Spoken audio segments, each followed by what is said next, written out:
श्री हरि श्री हरि श्री हरि। श्रीमद् भागवत जी के तृतीय स्कंद का प्रथम अध्याय। दोहा। दुखी हुए धृतराष्ट्र से विदुर दियो घर त्याग, तीर्थ दर्शन को गए मेटन चित की आग। तहाँ उद्धव से विदुर जी बेटे कंठ लगाए, पूछन लगे कुशल सब मन में अति हर्षाए। श्री सुखदेव जी बोले, हे राजा परीक्षित, जो प्रश्न तुमने मुझसे पूछा है वही श्री विदुर जी ने मैत्रेय जी से पूछा था।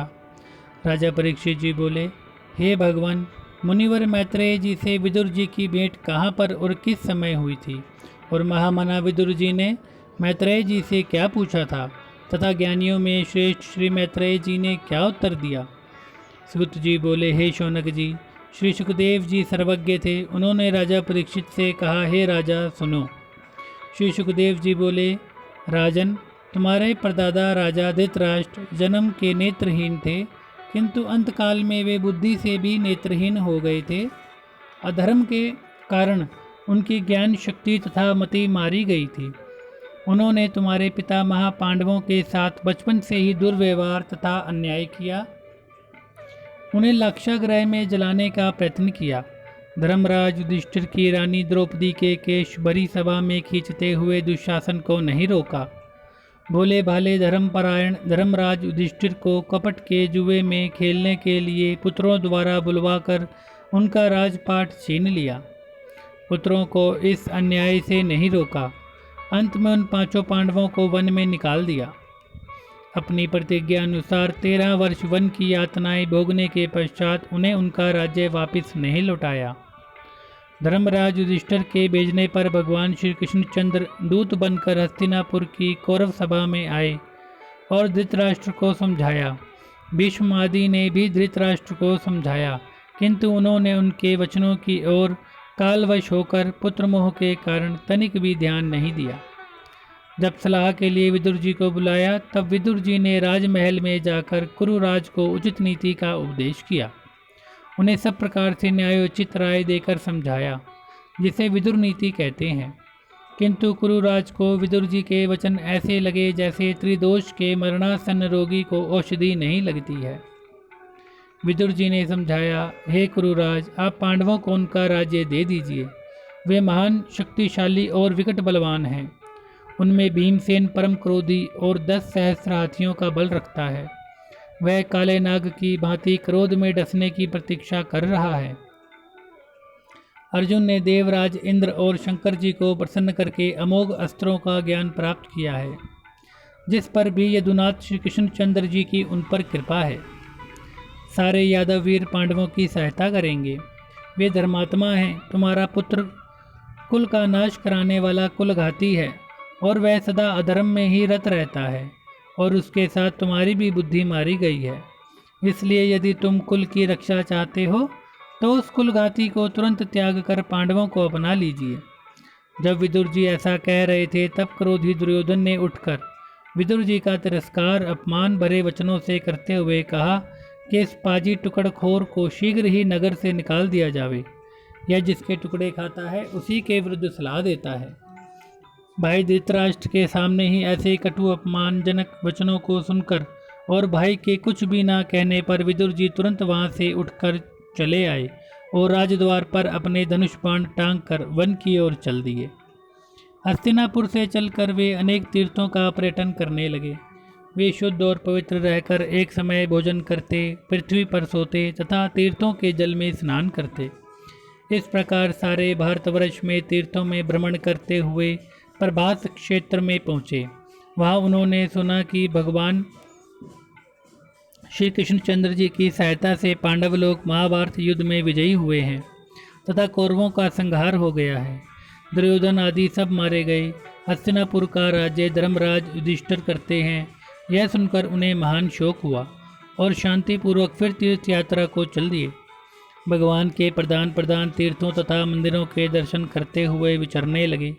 एक दिन सौराष्ट्र, सोबीर, मत्स्य तथा कुरुजांगल देशों को पार करके यमुना तट पर आए। वहाँ उनकी भगवत भक्त श्री उद्धव जी से भेंट हुई। उद्धव जी भगवान श्री कृष्णचंद्र जी के परम भक्त थे। विदुर जी ने उद्धव जी को देखते ही प्रेम में विवल होकर कंठ से लगा लिया। दोनों वहीं यमुना के पुलिन पर बैठे गए और तब विदुर जी ने अपने आराध्य देव भगवान श्री कृष्णचंद्र जी की तथा बलराम जी की कुशलता पूछी। विदुर जी बोले, हे उद्धव जी, जिन भगवान श्री कृष्णचंद्र जी ने भक्तों की रक्षा के लिए तथा दुष्टों के संहार के लिए इस पृथ्वी पर शरीर धारण किया है, वे तो कुशल से है ना। उनके बड़े भ्राता बलराम जी तो कुशल से हैं। उनके पिता वसुदेव जी तथा पुत्र प्रद्युम्न जी तो कुशल हैं। देवकी अपने 5 पुत्रों सहित तथा अपनी पुत्र वधुओं सहित तो कुशल से हैं ना। सात्वत, वृष्णि, भोज, दाशारा वंशी यादवों के राजा उग्रसेन प्रसन्नता से तो हैं। हे उद्धव जी, द्वारकापुरी के संपूर्ण यादवों की कुशल क्षेम सुनाइए। हमारे महाराज युधिष्ठिर की कुशल क्षेम भी सुनाइए। उन्होंने अपने भाइयों की सहायता से तथा भगवान श्री कृष्णचंद्र जी की कृपा से पुनः राज्य को प्राप्त कर लिया है। अपने शत्रुओं का नाश कर निष्कंटक राज्य भोगते हैं ना। हे महाभाग उद्धव, गांडीवधारी अर्जुन की कुशलता सुनाइए। माद्री के दोनों पुत्र तथा भीमसेन भी कुशल से हैं ना। वह बेचारी कुंती जिसने जीवन भर दुख सहे हैं, अब तो चैन से है ना। जिन कुरुराज ने अपने पुत्रों की हाँ में हाँ मिलाकर मेरी उचित सलाह को ना मानकर नगर से मुझे निकलवा दिया, उनके विनाश पर बड़ा क्लेश है, किंतु काल की गति को कौन रोक सकता है।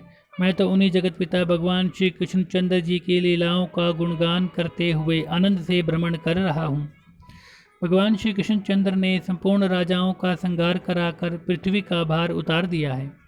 वे राजा धन, बल तथा ऐश्वर्य में अंधे हो रहे थे। वे पृथ्वी पर अनेक पाप करते थे। इसी कारण उन्हें परस्पर लड़ाकर इस प्रकार नाश कर दिया, जिस प्रकार वन में परस्पर बांस रगड़ कर सारे को जला देते हैं। हे उद्धव जी, वे अजन्मा होते हुए भी भक्तों की रक्षा के लिए जन्म लेते हैं तथा अकर्मा होते हुए भी कर्म करते हैं। आप मुझे उनकी कुशल क्षेम सुनाइए। इति प्रथम अध्याय। अब दूसरा अध्याय प्रारंभ। दोहा। उद्धव लीला कृष्ण की कही विदुर से आए, गए कृष्ण निज धाम को, देव योग दुखदाए। गदगद हो रोने लगे, कर कर प्रभु गुणगान, कृष्णचंद्र के साथ में पाए सुख महान।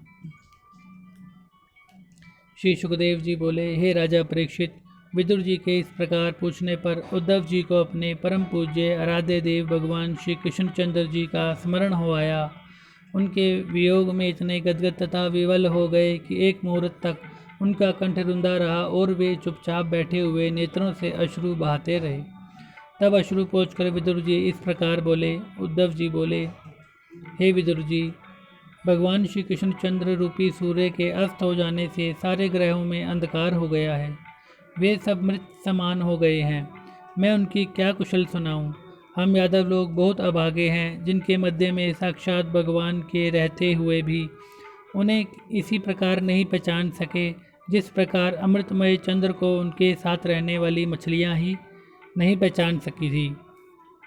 सभी यादव लोग उन्हें श्रेष्ठ यादव समझे हुए थे। वे नित्य साधारण पुरुषों की भांति हमारे साथ उठते बैठते व क्रीड़ा करते थे। मुझे बुलाकर मेरी सलाह लेते थे। हम सभी उन्हें भूले हुए थे, किंतु महानुभाव पुरुष उन्हें भली प्रकार पहचानते थे। वे ही भगवान आज इस भूमंडल से अंतर्ध्यान हो गए। भगवान ने अपनी लीला दिखाने के लिए ही योग माया से अवतार धारण किया था। अब वह लीला विग्रह समेट लिया। हे विदुर जी, मैं उनकी लीलाओं का क्या वर्णन करूं।